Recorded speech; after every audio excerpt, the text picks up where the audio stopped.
Bismillahirrahmanirrahim. Alhamdulillahirabbil alamin. Al-Fatahil Alim. Wassalatu wassalamu ala man arsalallahu hadiyan ila siratil mustaqim sayyidina wa maulana Muhammadin. Wassalatu wassalamu ala sayyidina wa maulana Muhammadin wa ala alihi wa sahbihi ajma'in. Amma ba'd. Hadirin hadirat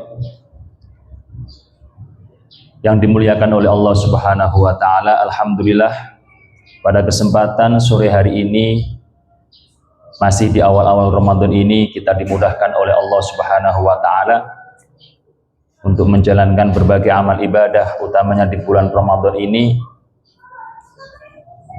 Dan termasuk amal ibadah yang paling utama di bulan Ramadan adalah mengkaji ilmu-ilmunya Allah Subhanahu wa taala. Karena banyak daripada para ulama, para orang-orang yang berilmu kefutuh, artinya dibuka kefahamannya tentang ilmu-ilmunya Allah di bulan Ramadan. Oleh karena itu, semoga dengan adanya kita tetap mengaji, semangat dalam mengkaji ilmu-ilmunya Allah ini, Allah memberikan banyak kefahaman kepada kita semua, memberikan banyak ilmu yang bermanfaat dan barokah untuk kita semua sebagai petunjuk kita menjalani hidup di dunia dan keberuntungan di akhirat nantinya. Amin ya rabbal alamin. Sebelum kita memulai kajian pada sore hari ini, menjelang maghrib ini, marilah kita hadiahkan Al-Fatihah untuk musannaf kitab yang kita pelajari ini, yaitu Al-Imam Ibnu Katsir atau Syekh Ibnu Katsir, yang juga mempunyai kitab tafsir terkenal yaitu Tafsir Ibnu Katsir. Kitab tafsirnya itu sangat tebal, banyak halamannya, berjilid-jilid. Pun demikian juga beliau mempunyai kitab yang kita akan kaji beberapa materi atau beberapa bab di dalamnya yang bernamakan Qososul Quran. Qososul Quran, ya. Yang artinya adalah kisah-kisah yang bisa kita ambil pelajaran darinya yang tertera di dalam Al-Quran. Beliau sudah susun secara tersendiri di dalam kitab yang bernamakan Qososul Quran. Dan alhamdulillah Al-Fakir berkesempatan untuk mengaji kitab ini kepada guru Al-Fakir yang bernama beliau almarhum al-maghfurlah Syekhina Maimun Zubair. Al-Fakir jadi dapat sanadnya atau mengajinya, nyambungnya lewat beliau Syekhina Maimun Zubair, Sarang Rembang, juga pada waktu di bulan Ramadan. Kitab lumayan tebal gini, beliau baca dalam kurun setengah bulan, alhamdulillah sudah khatam. Karena ngajinya itu mulai daripada pagi jam 7-an, jam setengah 8 sampai menjelang duhur, terus kemudian setelah duhur lanjut lagi sampai asar, kemudian malam setelah taraweh lanjut lagi sampai jam 12 atau bahkan kadang sampai jam 1 malam. Jadi kita tabarukan dan juga tentunya ta'aluman, mengambil keberkahan, dan utamanya kita mengkaji mungkin 4 kisah dari sekian banyak kisah yang ada di dalam kitab Qososul Quran ini. Padahal kita hadiah Al-Fatihah terlebih dahulu teruntuk beliau dan musannaf kitab ini, ila hadratin Nabil Mustafa Sayyidina wa Maulana Muhammadin sallallahu alaihi wasallam, wa khususan ila hadrati alihi wa azwajihi wa dhurriyyatihi wa li baitihi, wa khususan ila hadrati jamil awliya wal ulama wal masyayikh was sholihin, khususan ila hadrati al-imam al-hafidh Abdul Fida Ismail bin Umar ibn Katsir ad-Dimashqi, khususan ila hadrati Syekhina Maimun Zubair al-Hajj, wa khususan ila hadrati syekh wa muallim sekarang, khususan ila hadrati jami'i ahli mushal al-falah wa jami'i umat sayyidina Muhammad wa jami'i muslimin wal muslimat. Al-Fatihah. A'udzu billahi minasyaitonir rajim. Bismillahirrahmanirrahim. Alhamdulillahirabbil alamin. Arrahmanir rahim. Maliki yaumiddin. Iyyaka na'budu wa iyyaka nasta'in. Ihdinas siratal mustaqim. Siratal ladzina an'amta 'alaihim ghairil maghdubi 'alaihim waladdallin. Rabbighfirli wa liwalidayya walil mu'minina. Amin. Sebelum saya menerangkan tafsirnya, saya mohonkan kepada Pak Jaka untuk membacakan terlebih dahulu ayat yang akan kita kaji, yaitu tema kita pada sore hari ini adalah kisah Al-Baqarah. Ada surat yang namanya surat Al-Baqarah, terus kemudian di dalam surat tersebut ada kisah Al-Baqarah yang artinya adalah sapi. Yang artinya adalah sapi, yaitu mohon dibacakan pada ayat ke-67 sampai 73. Ya. Ayat ke-67 sampai 73 dibacakan per ayat, kemudian artinya nanti Al-Bakir terangkan semampunya. Silakan. Pakai itu, kalau nggak pakai ini nggak kedengaran. Sini loh.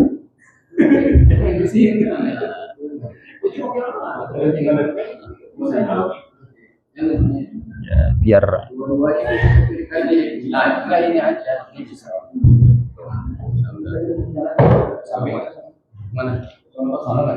sini aja, saya pakai itu. Udah, sini aja udah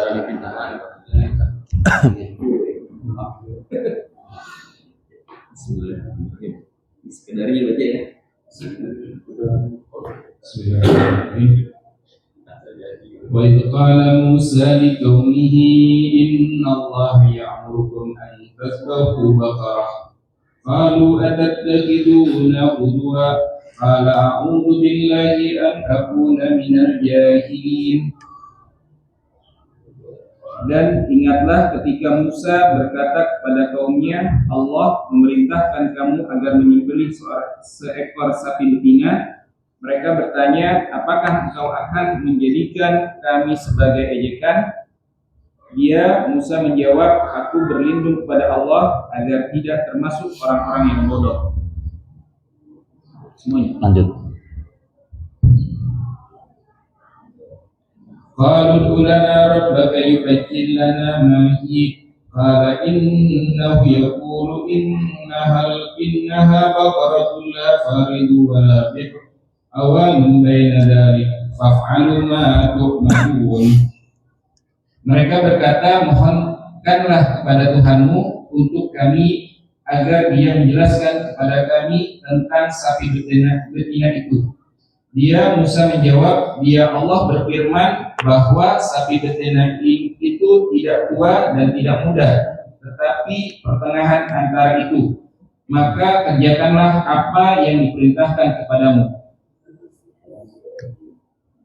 Qalu lana rabbaka yubayyin lana ma launuha qala innahu yaqulu innaha baqaratun safra'u faqi'un lamuha tasyurrun nawirin. Mereka berkata, mohonkanlah kepada Tuhanmu untuk kami agar Dia menjelaskan kepada kami apa warnanya. Dia, Musa menjawab, dia Allah berfirman bahwa sapi itu adalah sapi betina yang kuning tua warnanya, yang menyenangkan orang-orang yang memandangnya. Ayat ke-70. Qalu lana rabbaka yubayyin lana ma hiya innal baqarata shabaha 'alaina wa inna insha'allahu lamuhtadun. Mereka berkata, mohonkanlah kepada Tuhanmu untuk kami agar Dia menjelaskan kepada kami tentang sapi betina itu, karena sesungguhnya sapi itu belum jelas bagi kami, dan jika Allah menghendaki niscaya kami mendapat petunjuk. Ayat ke-71. Qala innahu yaqulu innaha baqaratun la dhalulun tusirul arda wa la taskil has musallamatun la siyata fiha qalu ana ji'na bil haqqi fadabahuha wa ma kadu yaf'alun. Dia, Musa menjawab, dia Allah berfirman, sapi itu adalah sapi betina yang belum pernah dipakai untuk membajak tanah dan tidak pula untuk mengairi taman, sehat dan tanpa belang. Mereka berkata, sekarang barulah engkau menerangkan hal yang sebenarnya. Lalu mereka menyembelihnya dan nyaris mereka tidak melaksanakan perintah itu. Ayat ke-72. Wa idh qataltum nafsan fadarra'tum fiha wallahu mukhrijum ma kuntum taktumun. Dan ingatlah ketika kamu membunuh seseorang lalu kamu menuduh tentang itu, tetapi Allah menyingkap apa yang kamu sembunyikan. Ayat yang ke-73. Faqulna dribu bi ba'dihha kadzalika yuhyillahu al-mauta wa yuriikum ayatihi la'allakum ta'qilun. Lalu Tuhan kami berfirman, pukullah mayat itu dengan bagian sapi itu. Demikianlah Allah menghidupkan orang yang telah mati, dan Dia memperlihatkan kepadamu tanda-tanda kekuasaannya agar kamu mengerti. Sadaqallahul adzim. Alhamdulillah, telah kita simak bersama ayat dari surat Al-Baqarah, yaitu ayat ke-67 sampai ayat ke-73, yang kita dengar secara sepintas dari apa yang telah dibacakan, bahwa ayat ini menerangkan tentang Nabi Musa bersama kaumnya. Betul nggak? Nabi Musa bersama kaumnya, di mana kaumnya Nabi Musa ini terkenal dengan panggilan Bani Israel. Betul? Bani Israel. Bani itu artinya keturunan. Bani itu artinya keturunan daripada Israel. Kita perlu tahu bahwasanya Israel itu sebenarnya adalah suatu penyebutan yang bagus dan baik. Baik, bagus, luar biasa dari Allah Subhanahu wa Ta'ala. Di dalam tafsir Asy-Sya'rawi atau mungkin di dalam tafsir yang lainnya, Israel itu dari dua akar suku kata, yaitu Isra dan Il. Itu Isra dan Il. Isra itu artinya adalah Abdun Mustofan au Mukhtar, hamba pilihan atau hamba terpilih, hamba pilihan yang diistimewakan oleh Allah Subhanahu wa Ta'ala. Il itu artinya adalah Allah. Il itu bahasa Ibrani kalau diterangkan di dalam kitab tafsir Asy-Sya'rawinya. Jadi Isra itu Abdul Mustafa, hamba pilihan. Il itu Allah. Berarti Israel itu adalah hamba pilihan Allah. Oleh karena itu Israel pada mulanya itu merupakan panggilan yang diperuntukkan kepada salah satu nabinya Allah, nabi panutannya Allah, yang dibuat panutan untuk hamba-hambanya Allah, yaitu Nabi Yakub. Sekali lagi, Israel itu adalah sebutan daripada Nabi Yakub, yang artinya Israel ialah Abdun Mustofan au Mukhtar. Il artinya Allah, berarti hamba pilihan Allah, yakni siapa? Yakni Nabi Yakub. Kita tahu Nabi Yakub ceritanya dengan Nabi Yusuf dan seterusnya itu. Terus kemudian kenapa terus kaumnya Nabi Musa itu dipanggil dengan Bani Israel? Padahal Israel itu tadi kan artinya luar biasa, yang disematkan oleh Nabi Yakub, yang disematkan kepada Nabi Yakub lah. Tapi terus kemudian kenapa Bani Israel disematkan kepada kaumnya Nabi Musa yang terkenal minal ngeyelin, terkenal orang yang ngeyelan? Bagaimana nggak ngeyel, bolak-balik loh diperlihatkan pertanda kebesaran Allah yang luar biasa. Dikejar oleh Fir'aun dengan mata kepalanya sendiri. Fir'aun dan bala tentaranya dihancurkan oleh Allah di Laut Merah. di Laut Merah, kemudian apa itu namanya minyak itu kan. Kenapa bisa minyak terus kemudian tepuk lagi terkena oleh Fir'aun dan bala tentaranya itu kan sampai keluar berdarah. Masa air bisa menjadikan orang berdarah? Kira-kira bisa enggak? Itu diterangkan dalam tafsirnya, juga diterangkan oleh guru saya Syekh Maimun Zubairi, itu pas pada waktu minyak seperti ini itu menjadi es. Itu menjadi es, terus pada waktu Allah kun fayakunnya dikembalikan, maka terus kemudian seakan-akan terkena batu. Ya, batunya itu batu es. Makanya terus kemudian keluar darah. Itu keterangan dari para ulama seperti itu. Setelah diperlihatkan betapa di situ Allah memperlihatkan kebesarannya, lu kok terus kemudian malah apa? Nyembah pedet emas, ijel. Pedet itu anak sapi emas. Terus kemudian diperlihatkan lagi kebesaran Allah, gunung diangkat, mau dijatuhkan kepada orang-orang Bani Israel. Kemudian pokoknya berengkele, minal ngayaliyin. Nah itu, tapi mereka dipanggil oleh Allah ya Bani Israel. Ternyata diterangkan supaya mereka itu ingat, kamu itu keturunan Israel. Israel itu Nabi Yakub. Kowe iki sadaro, kowe iki keturunannya sebenarnya keturunan wong sing jos, orang yang luar biasa. Tetapi itu memang skenario dari Allah Subhanahu wa ta'ala. Kita tarik ke atas kan Nabi Ibrahim. Nabi Ibrahim ada keturunan yang namanya Nabi Ishak, ada yang Nabi Ismail. Nanti dulu Nabi Ishak, nanti Nabi Yakub setelah Nabi Ishak sampai sama Nabi Ismail. Yang banyak dari keturunan ini yang mengeluarkan atau menjadi nabi itu dari garisnya Nabi Ishak, Nabi Yakub, Nabi Yusuf, Nabi Musa, Nabi Isa, banyak sekali. Tapi dilalahnya, qadarullahnya, ini kaumnya itu memang banyak yang berengkele. Banyak yang di situ ngayel, bahkan banyak yang nabinya dibunuh sendiri. Bedanya ketika yang keturunan dari garis Nabi Ismail. Setelah Nabi Ismail itu nggak ada Rasul sampai mentok Rasulullah Muhammad Sallallahu Alaihi Wasallam. Makanya jaraknya jauh banget. Sampai kemudian dihoaxkan, diputar balikan fakta pada waktu Nabi Muhammad diangkat menjadi Nabi dan Rasul.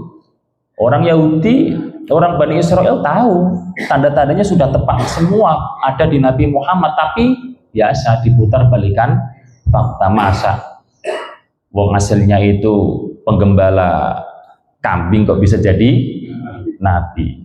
Padahal di dalam kitab mereka itu, kitab Taurat ataupun kitab Injil, itu sudah taruhannya jelas, diterangkan lebih jelas daripada mereka tahu anaknya sendiri. Tapi biasa seperti oleh karena itu para mufasir termasuk Syekh Al-Imam Asy'arawi itu dalam tafsir Sya'rawinya itu, Bani Israel itu madiyuna wa dunyawiyuna, materialistis. Iku wis cap karakter, meskipun tidak semuanya. Tetap di zaman Nabi itu ada sedikit, bahasanya sedikit dari sekian banyak yang beriman, seperti Abdullah bin Salam.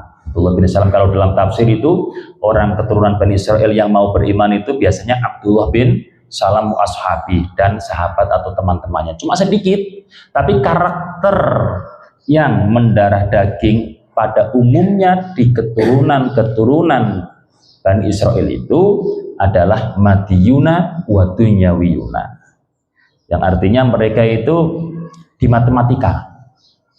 Qaumun madiyuna la yu'minuna illa bil madah. Mereka tidak mau beriman kecuali di situ ada materi duniawi yang bisa kembali, bisa dimanfaatkan oleh mereka. Dan mereka tahu ketika nanti mereka beriman kepada Rasulullah, sowanan itu larinya kepada Rasulullah.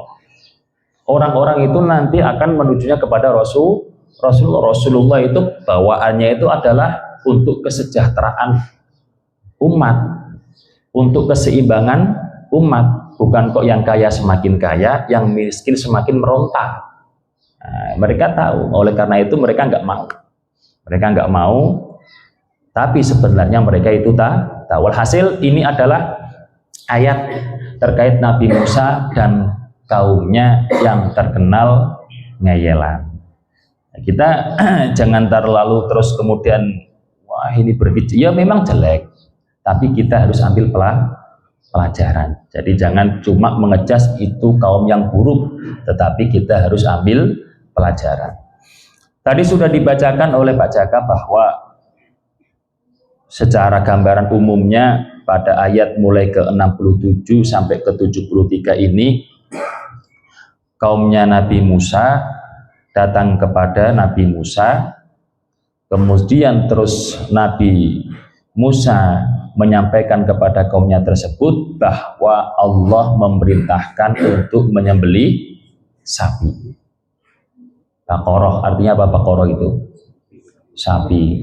Kalau di terjemahnya sapi betina. Tapi ada juga keterangan itu maksudnya tak di situ bukan tak mu'annas, bukan tak yang menunjukkan perempuan, wanita atau apa namanya kalau hewan itu betina, nggak menunjukkan betina, tapi tak itu lil fardi, menunjukkan satu. Jadi ada tak yang menunjukkan makna satu, berarti Baqarah itu bukan kok sapi betina tetapi sapi satu gitu. Ini biar tambah pengalaman gitu maksudnya. Tapi jangan kamu ini ke apa sih surat kok namanya surat sapi? Hati-hati jangan sampai ngomong seperti itu, masa ini kok surat sapi, jangan.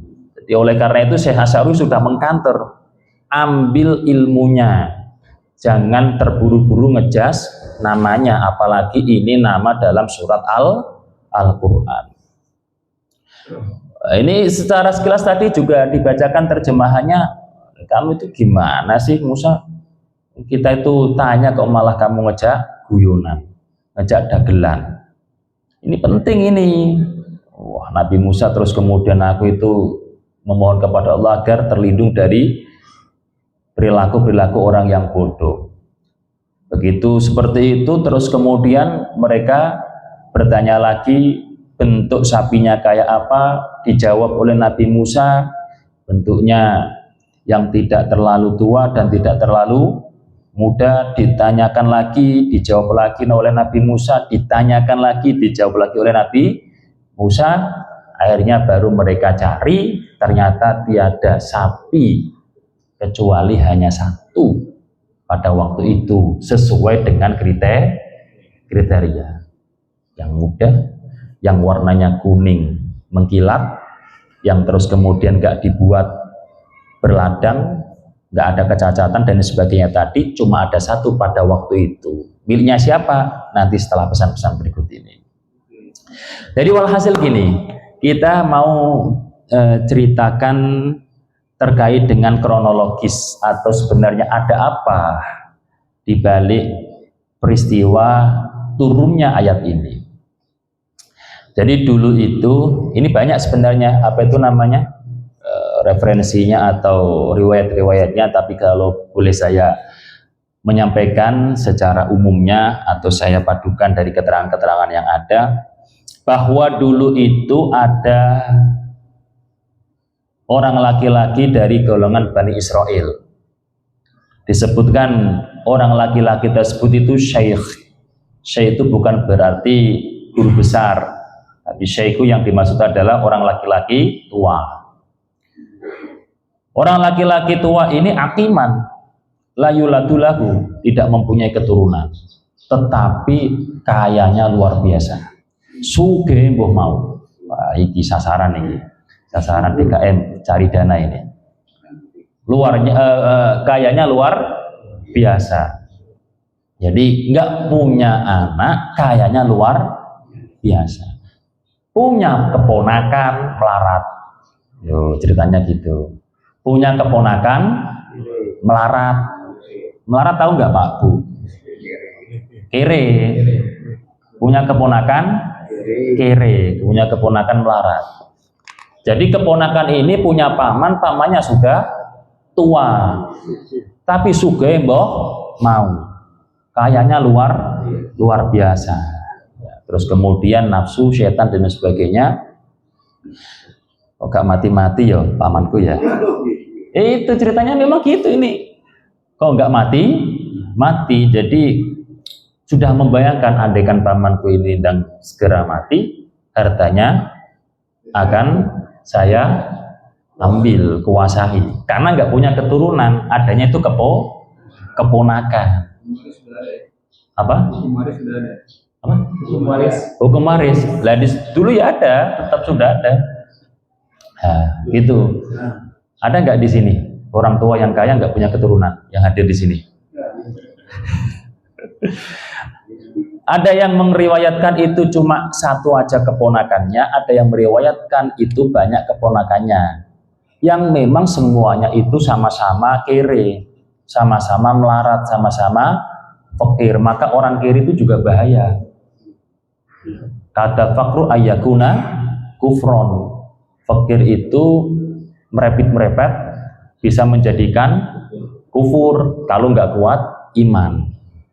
Maka fakir harus dibarengi dengan keimanan, sugih ya juga harus dibarengi dengan keimanan. Sama-sama harus sama-sama punya kuat iman. Nah, setelah kemudian dari keponakannya ini berharap pamannya itu segera meninggal dunia, segera mati, tetapi ternyata nggak mati. Ada godaan setan masuk kepada dirinya. Tak pateni wae kesuwen. Tak pateni wae kesuwen gitu, nggak mati-mati.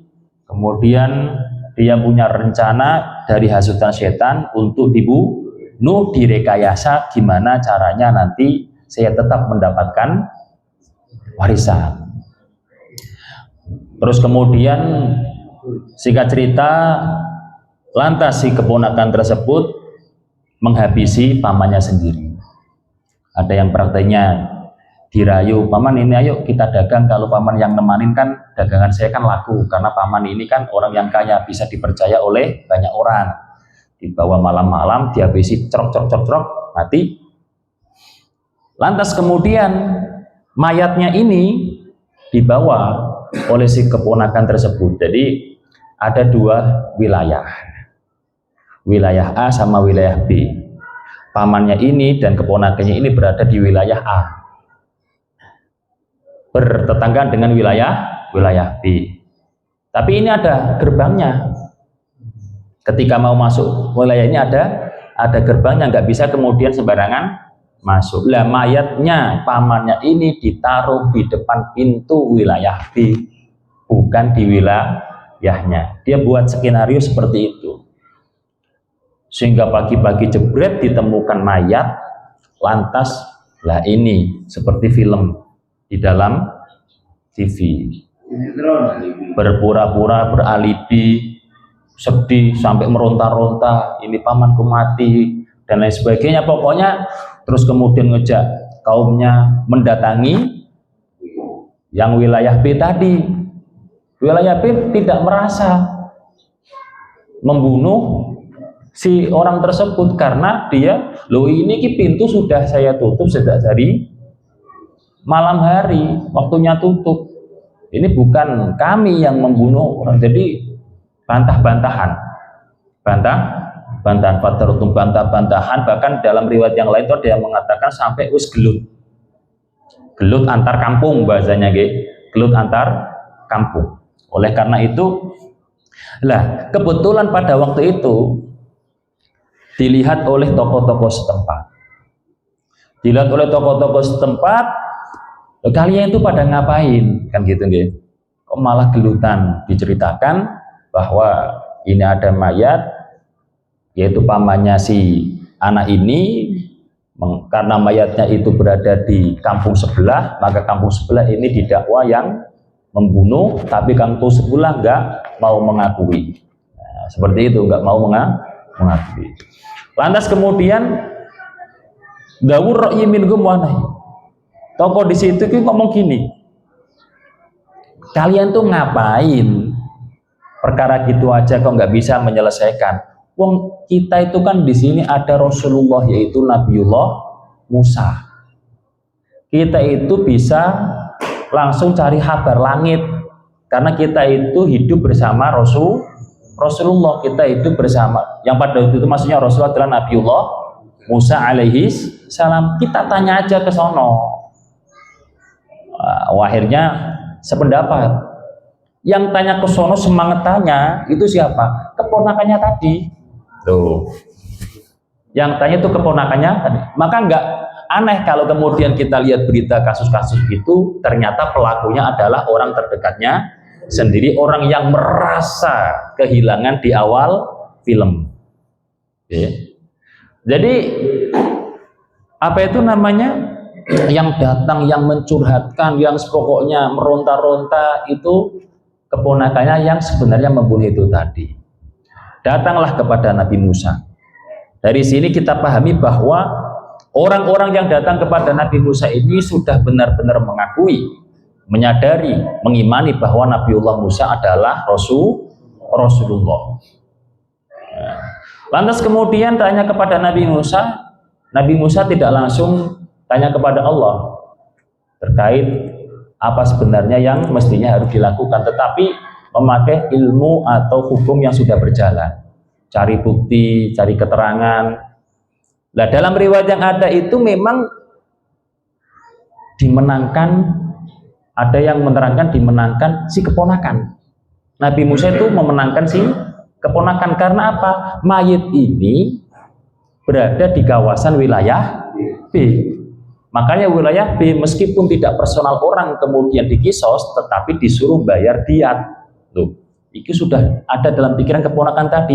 Nanti dapat diat, dapat warisan, wis tumpuk-tumpuk sugih gue mau.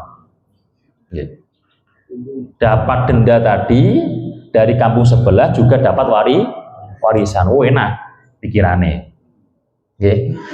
Nah, jadi ada riwayat yang seperti itu menangkan keponakan, tetapi dari wilayah B tadi orang-orangnya bahasanya kepada Nabi Musa seperti ini, wahai Musa, kalau urusan bayar diat kecil bagi kamu, lahina pun kecil gampang, tapi wirangi ini loh, wirang itu apa?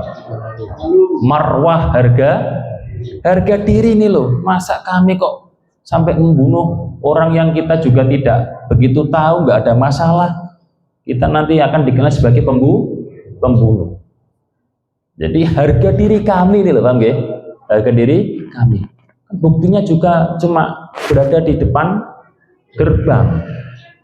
Masa terus kemudian karena itu kita dikalahkan sehingga kita dianggap sebagai pembunuh. Wah, akhirnya Nabi Musa terus kemudian minta petunjuk kepada Allah Subhanahu wa Ta'ala. Lantas kemudian setelah Nabi Musa meminta petunjuk kepada Allah, Allah kemudian menurunkan ayatnya keterangan, innallaha ya'murukum an tadbahu baqarah, nyembelih sapi. Aneh enggak? Menyembelihlah sapi. Lah terus kemudian qalu atattakhiduna huzwa. Qalu atattakhiduna, piye ta Musa? Ngejak guyon tapi ya dagelan tapi. Iki tenanan urusan nyawa. Urusan matinya seseorang siapa? Kira-kira masuk akal enggak? Masuk akal enggak yang dipertanyakan oleh kaumnya Nabi Musa? Masuk akal enggak? Sekilas masuk akal. Sekilas masuk akal. Tapi kalau urusan keimanan sangat enggak masuk akal. Soalnya tadi pembawaannya sudah mengakui bahwa Nabi Musa adalah Rasulullah. Kan gitu kan? Bawaannya tadi loh, menuju kepada Nabi Musa sudah mengakui bahwasanya Nabi Musa adalah Rasulullah, utusan Allah yang nggak mungkin keliru, nggak mungkin salah. Kan gitu kan? Mestinya di situ harus apa itu namanya taslim, pasrah. Seperti kita umpama punya kiai, kita punya masalah, terus kemudian kita sudah mengakui ada seorang kiai yang kita jadikan guru, kita jadikan murabi, pendidik jasmani dan ruhi. Nah, terus kemudian kita ada masalah tanya, dikasih solusi, ya jangan bantah, paham ya? Karena kita datang sudah seperti dengan pengakuan kita sebagai muridnya seorang kiai tersebut, kan gitu. Selama apa yang diarahkan tidak bertentangan dengan syariat, maka di situ ya kita nggak boleh bantah. Lah apalagi terus kemudian di zaman dulu ini langsung bertatapan dengan yang kita panggil, kita nyatakan sebagai Rasulullah, yaitu Nabiullah Musa. Tapi Nabi Musa terus kemudian coba qala a'udzubillahi an akuna minal jahilin. Ya Allah, semoga Engkau lindungi aku dari orang-orang yang goblok, yang bodoh. Artinya apa? Ini ada sedikit sindiran. Nabi Musa menyindir kepada kaum-kaum yang datang tersebut. Lagi kamu ditanya, udah dikasih jawaban kok malah kamu seperti itu. Terus qalut ulana rabbaka, bahasanya gini, ya udah, mohon maaf, coba tanyakan lagi dong, maksudnya sapi yang bagaimana? Dijawab lagi, coba tanyakan lagi dong, sapi yang bagaimana? Dijawab lagi oleh Nabi Musa. Untung aja sih kaumnya Nabi Musa ini bahasanya ada insyaallahu lamu tadun, insya Allah kami akan termasuk orang-orang yang mendapatkan petunjuk. Soalnya tanyanya sudah sampai 2-3 kali. Ini sudah keterlaluan, tapi luar biasa sabarnya Nabiullah Musa alaihi salam. Lantas setelah itu kemudian dicarilah sapi dengan kriteria yang serumit itu tadi. Para mufasir banyak yang menerangkan, andaikan kaumnya Nabi Musa tersebut gak banyak tanya, niscaya lebih ringan, lebih mudah, sapi apapun bisa. Kalau nggak banyak tanya, sapi apapun oke. Meskipun sapi yang masih kecil atau meskipun sapi yang sudah tua, yang sudah dibuat berladang, yang mungkin sakit, cacat, bisa. Tapi karena pertanyaannya itu intub dalakum tasukum, memperberat dirinya sendiri. Oleh karena itu dengan adanya kriteria sapi tersebut, adanya itu cuma satu dan dihargai mahalnya luar biasa, dihargai mahal oleh pemiliknya. Sebelum kita lihat segmen yang sampingnya terkait pemilik sapinya, kita teruskan dulu yang ini. Akhirnya dibelilah sapi tersebut.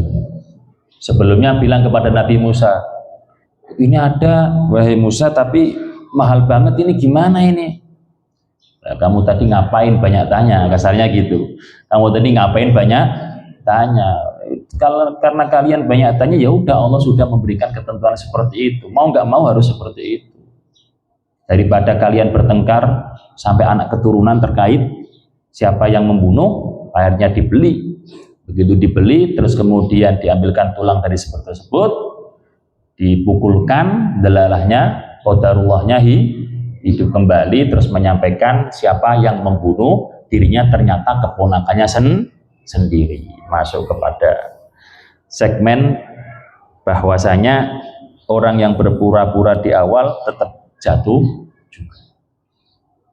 Lantas kalau kita nonton film itu kan kadang diperlihatkan segmen yang lain gitu ya. Nah ini siapa ini yang memiliki sapi satu ini? Siapa yang memiliki sapi satu yang tengah-tengah, nggak tua nggak muda, kuningnya kuning mengkilat, terus kemudian nggak ada kecacatan, nggak dibuat apa-apa. Nah, ini diterangkan di dalam tafsir atau dalam kitab-kitab yang lain itu. Jadi ada cerita di waktu yang sama, kurun yang sama itu, seorang laki-laki yang solih juga di keturunan Bani Israel. Dia mempunyai anak kecil.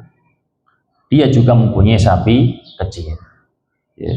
Dia mempunyai anak kecil, juga mempunyai sapi kecil. Mungkin beliau ini sudah kerasa mau mati, mau wafat. Terus beliau datang ke atau ke suatu hutan rimba. Lantas kemudian sapi kecilnya itu dilepas gitu saja sambil berdoa kepada Allah, Allahumma inni ta'tuka hadil ijlah libni hatta yakburo. Ya Allah, aku titip pedet atau sapi kecilku ini untuk anakku nanti sampai besar. Jadi dilepas begitu saja di hutan. Setelah itu benar si laki-laki tersebut mati atau wafat. Lah anehnya sapi itu kan liar, bebas. Ketika mau ditangkap oleh orang, nggak mau dia, pasti lari. Pokoknya ketika mau diambil orang tidak bisa. Tidak bisa. Kemudian si anak ini yang tinggalannya si laki-laki tersebut semakin dewasa, sangat luar biasa menghormati ibunya. Birrul walidaynya itu sangat luar biasa. Malam hari itu pasti istiqomah dibagi 3 bagian. Sepertiga dibuat sholat, sepertiga dibuat tidur, dan sepertiganya dibuat untuk menemani ibunya. Karena ibunya masih hidup, ditemani ibunya, dipijitin atau sekedar ditemanin. Malam itu dibagi untuk sholat, untuk tidur, juga untuk menemani ibunya. Kalau pagi dia mencari kayu di hutan, lantas kemudian dia jual di pasar. Kalau ada hasil dia bagi 3 lagi untuk sedekah, untuk makan, dan sisanya sepertiganya diberikan kepada ibunya. Nah gitu. Jadi amaliyahnya itu birrul walidain, utamanya menghormati ibunya. Lantas ketika sudah beranjak dewasa, sebelum kita masuk kepada dia mulai dewasa, Imam Syarawi menerangkan bahwa gini, ada anak yang mudah menjadi baik. Artinya ada anak yang nggak perlu kita nasihatin banyak, dia sudah tergiring untuk menjadi anak yang solih. Itu musababnya adalah dari amaliyah orang tua. Sebab orang tuanya itu sudah mentirakati solahul ab wal karena baiknya ayah dan ibu. Kalau punya anak kok terus kemudian sulit dibilangin nakalnya luar biasa, jangan terburu-buru menyalahkan anak. Mungkin kita yang belum baik dalam mendidik anak. Sebagaimana ada yang namanya durhaka kepada orang tua, juga ada yang namanya durhaka kepada anak. Kemudian beranjak dewasa, ibunya akhirnya menyampaikan kepada si anak, wahai Cung, anakku, kamu kok berat kerjaanmu. Orang tuamu itu meninggalkan warisan sapi, tapi dilepas di hutan. Tapi yakinlah, kamu datang ke hutan ini yang disebutkan tadi, kamu panggil saja sapi itu, lantas nanti sapi itu akan datang kepadamu. Karena sapi itu nggak mau diambil oleh orang kecuali kamu, anaknya bapak. Nah, gitu. Nah, oleh karena ada panggilannya, Jadi ada apa itu namanya? Ada suanya, ada kata-katanya, ada perantaranya. Bi ilahi Ibrahim wa Ismail wa Ishak. Lantas kemudian benar, begitu datang ke hutan, mengikuti apa yang disuruh oleh ibunya, lantas sapi tersebut benar-benar langsung datang kepada si anak. Ini ada riwayat yang mengatakan kemudian digiring sapi itu bisa ngomong. Ada riwayat yang mengatakan seperti itu. Fatakallamat biidnillahi ta'ala wa qalat ayyuhal fata albaru bi ummihi. Wahai pemuda yang berbakti kepada ibumu, irkabni fa innahu ahwanu alaihi. Naiklah ke pundakku, itu lebih memudahkan kamu, meringankan kamu daripada kamu jalan. Apa jawaban si anak tersebut? Faqala al-fata inna ummi lam ta'murni bidzalik. Ibuku itu enggak memerintahkan kayak gitu kok. Ibu itu cuma memerintahkan untuk datang ke sini menemui kamu, terus menggiring kamu bawa ke rumah gitu. Wah, terus kemudian sapi tersebut menjawab lagi, andaikan demi Allah, lau raqibtani ma kuntu taqdiru alayya abadan. Andaikan kamu naik di atasku, aku nggak kuat. Saking kamu luar biasanya berbakti kepada ibu. Fa innaka law amartal jabala ayyang qaliya min aslihi lang qala li birrika bi ummika. Sungguh jikalau engkau memerintahkan gunung itu untuk terbang dari akarnya, maka ya akan terbang. Saking kamu itu berbakti kepada seorang, lah ibunya solehah, bapaknya solehah, kau solehah, bapaknya soleh, anaknya berbakti. Ini cesplung ini. Cesplung. Oleh karena itu luar biasa. Nah, terus kemudian disuruh oleh ibunya, ya udah, kowe iki cah nom sing kiri, tapi kirinya enggak yang seperti tadi. Kamu itu anak laki-laki pemuda yang fakir, kamu sudah luar biasa berbakti kepada ibumu. Sekarang jual ini sapi ke pasar sono, jual seharga 3 dinar. Kalau nanti ada apa-apa, jangan sampai kamu mengambil keputusan sendiri, kamu harus musyawarah, harus bilang kepada ibu. Pergi ke pasar, Allah Subhanahu wa Ta'ala menurunkan malaikatnya yang diutus ngimbung-ngimbung menjadi manusia, berwujud sebagai manusia. Datang kepada si pemuda tersebut, ini sapimu tak beli. Berapa harganya? 3 dinar. Tak beli 6 dinar, gak usah bilang ibumu. Gak mau. Gak, saya gak mau. Saya harus bilang ke ibu saya. Tadi bilangnya 3 dinar. Kembali ke rumah, bilang kepada ibu ceritanya tadi bagaimana. Ada yang mau beli 6 dinar tapi saya gak mau. Ya udah, jual 6 dinar. Kalau nanti ada harga yang tidak seperti itu, jangan sampai ambil keputusan sendiri. Terus kemudian dinaikkan lagi, ketemu lagi sama tadi, dinaikkan lagi, tidak hanya 6 dinar dengan harga yang lebih tinggi. Pulang lagi seperti itu lagi. Lah ini loh, ibunya itu keramat memang. Ibunya itu memang juga orang yang keramat. Lantas pulang, bilang kepada ibunya, itu jawabannya ibunya, itu malaikat. Malaikat yang ngetes kamu. Kamu itu benar-benar itu nurut, taat kepada perkataan ibumu apa? Tidak, sekalipun di situ sedikit aja, itu kamu itu tetap taat apa tidak? Ya udah, kamu nanti ke pasar lagi, bilang aja kepada manusia yang sebenarnya malaikat tadi, sebenarnya sapiku ini kasarannya enaknya dijual apa? Tidak, gitu.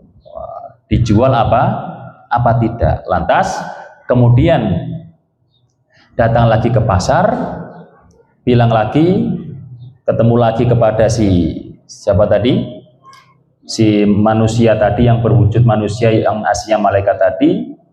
Ditanyakan, ini sebenarnya itu enaknya dijual apa enggak sih, kok harganya kok gini-gini terus, umpama kayak gitu. Akhirnya terus bilang, jangan kamu jual dulu, amsiki hadhil baqarah, jangan kamu jual dulu. Fa inna Musa ibna Imran yashtariha minka biqatilin yuqtalu fi Bani Israil. Jangan kamu jual dulu, nanti Musa bin Imran, yaitu Nabiullah Musa, nanti akan membeli dari kamu untuk urusan pembunuhan di kalangan orang-orang Bani Israil. Lah terus fala tabiha illa bimil'i maskiha dahaban. Jangan kamu jual kecuali dengan harga seberat kulit yang ada di sapi ini, berupa emas. Jadi itu sudah arahan dari Allah lewat malaikatnya Allah Subhanahu wa Ta'ala. Jangan kamu jual sampai nanti yang membeli itu Musa bin Imran. Karena kaumnya tadi asalnya nggak mau, tapi diperintahkan oleh Musa tetap harus beli. Nah, itu. Jadi sapi tersebut adalah sapinya anak pemuda yang berbakti kepada orang tua yang sudah mendapatkan perintah langsung dari Allah lewat malaikat. Ini namanya ayahnya keramat, ibunya keramat, anaknya juga keramat. Nah, dari cerita ini coba kita kemudian mengambil pelajaran. Ada suatu kasus, kemudian ada suatu kisah hidup yang lain. Kemudian ditepukkan, ini ada masalah, ternyata masalah ini bisa menjadi kebahagiaan orang lain. Contoh katakanlah pada kehidupan di lingkungan kita umpama, ada orang pingin punya rumah, uangnya kasarannya cuma 300 juta. Ada rumah yang luar biasa, lumayan mewah. Pada waktu itu yang punya rumah tersebut lagi krisis, lagi butuh uang. Jadi ini ada masalah, ini juga butuh. Akhirnya Allah Subhanahu wa taala kemudian menentukan rumahnya dijual dengan harga 300 juta. Ininya juga senang dapat duit, ininya juga senang dapat harga rumah murah. Seperti tadi, ini juga senang karena sudah mendapatkan pedetnya, ini juga senang karena pedetnya itu dihargai dengan harga yang mahal. Oleh karena itu kita santai aja, yang penting minta kepada Allah, yang penting kita terus berusaha mendekatkan diri kepada Allah sembari ikhtiar. Nanti Allah akan membuat skenario-nya sendiri, akan membuat skenario-nya sendiri. Lantas termasuk pertanyaan kita dalam kisah ini, loh, itu kan masuk akal bertanya. Kenapa kok pertanyaan tersebut kok malah dilarang oleh Allah Subhanahu wa ta'ala? Bukankah dalam keterangan yang lain, bimanil tal ilma, ditanyakan kepada sahabat Ibnu Abbas, bimanil tal ilma, dengan apa kamu wahai Ibnu Abbas mendapatkan ilmu yang luar biasa itu? Bilisanil saul wa qalbin akul. Lisanil saul itu artinya apa? Banyak bertanya, wa qalbin akul, dan banyak berpikir. Fas'alu ahla dzikri in kuntum la ta'lamu. Bertanyalah kepada orang yang tahu jikalau kamu tidak tahu. Bahkan terus kemudian di dalam apa yang diterangkan Ibnu Abbas itu kita disuruh banyak bertanya. Tapi dalam segmen yang ini tadi kita bacakan dalam Al-Quran tadi, larangan untuk banyak bertanya. Ini penjamaannya bagaimana? Jadi ada banyak pertanyaan yang dicela, ada banyak pertanyaan yang terpuji. Kalau kita benar-benar mengambil pelajaran tadi, pertanyaan yang tercela itu adalah bentuknya ketika kita sudah diperintah, nggak perlu banyak menanyakan terkait detailnya perintah tersebut kalau sudah difahami secara umum. Contoh, ini ada kita umpama lagi ingin semangat zikir, bilang pada gurunya minta amalan umpama ya, minta amalan. Ya udah baca tahlil 100 kali. Lah gurunya itu enggak ngasih ketentuan setelah sholat atau pada waktu malam, udah baca tahlil 100 kali. Dan juga enggak ada ketentuan apakah setiap hari atau seminggu berapa kali, baca tahlil 100 kali. Maka nggak perlu ditanyakan ini setiap hari yai, ini setelah isya yai, nggak perlu. Pokoknya 100 kali, mantep, madep, jejek, selesai. Lah kalau kita pertanyakan malah tambah repot, kan gitu, paham ya? Kalau bentuknya kita kemudian diperintah, kalau bisa dipahami, dilakukan secara global, nggak perlu kita pertanyakan secara detail. Gitu. Kalau wujudnya adalah perintah. Lah, kalau terkait dengan lisan saul, ini terkait ilmu. Kalau kita ngaji, kita belajar, kita belum paham, tanyakan. Dan itu bagus. Bedanya ketika bentuknya adalah perintah. Ngaji, ya ngaji. Sekali udah selesai, tapi baiknya beberapa kali. Baiknya istiqomah. Paham ya? Di kesimpulannya, pertemuan pada sore hari ini kita mendapatkan pelajaran dari kisahnya Nabi Musa beserta kaumnya, bahwa sebenarnya kaumnya Nabi Musa ini secara keyakinan adalah mempercayai bahwa Nabi Musa adalah utusannya Allah Subhanahu wa ta'ala, tetapi karena mempunyai karakter yang seperti itu, sering menanyakan padahal di situ sudah menjadi perintah dari Allah, maka akan mempersulit dirinya sendiri. Adapun pertanyaan yang baik untuk selalu ditanyakan adalah urusan ketika kita mengkaji ilmu-ilmunya Allah. Kalau ada bentuk perintah, kalau sudah bisa dipahami untuk dilaksanakan, nggak perlu tanya secara detailnya. Lantas kemudian tadi kita juga mendapatkan pelajaran bahwasanya ketika seseorang anak itu benar-benar berbakti kepada orang tuanya,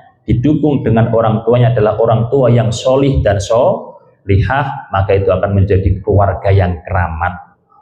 Andaikan orang tuanya belum solih solihah, anaknya benar-benar berbakti dalam hal yang tidak terlarang oleh syariat, maka anak tersebut juga akan menjadi anak yang keramat, doanya sabdo dadi, gampang diijabah oleh Allah Subhanahu wa ta'ala. Kita juga dapat pelajaran bahwa yang penting kita dekat kepada Allah. Kita berdoa kepada Allah Subhanahu wa ta'ala, terserah Allah yang memberikan skenario-nya. Seperti itu. Cukup ya? Ada pertanyaan? Atau sudah menjelang maghrib ini? Berapa menit? Masih lama? Ada pertanyaan Bapak Ibu?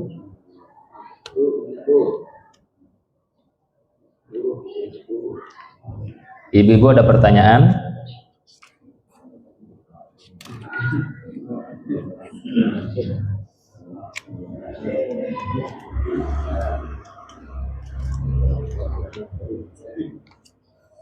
Gak ada ya? Gak apa-apa, masih lama. Insya Allah pada pertemuan berikutnya kita akan mengkaji kisahnya Bal'am bin Ba'urah. Terus kemudian kita akan membahas kisahnya Jurayj. Dan pada segmen yang terakhir sebelum lebaran, semoga kita dipanjangkan umur dan berkah. Insya Allah kita akan membahas tentang Ghazwatu Badrin, perang Badar. Semoga kita mendapatkan banyak ilmu-ilmu di bulan Ramadan ini, utamanya ilmu-ilmu tentang Al-Quran, ilmu-ilmu tentang hadisnya baginda Nabi Muhammad SAW. Demikian dari saya, apabila banyak kurangnya, mohon maaf yang sebesar-besarnya. Wallahul muwaffiq ila aqwamit thoriq. Assalamualaikum warahmatullahi wabarakatuh.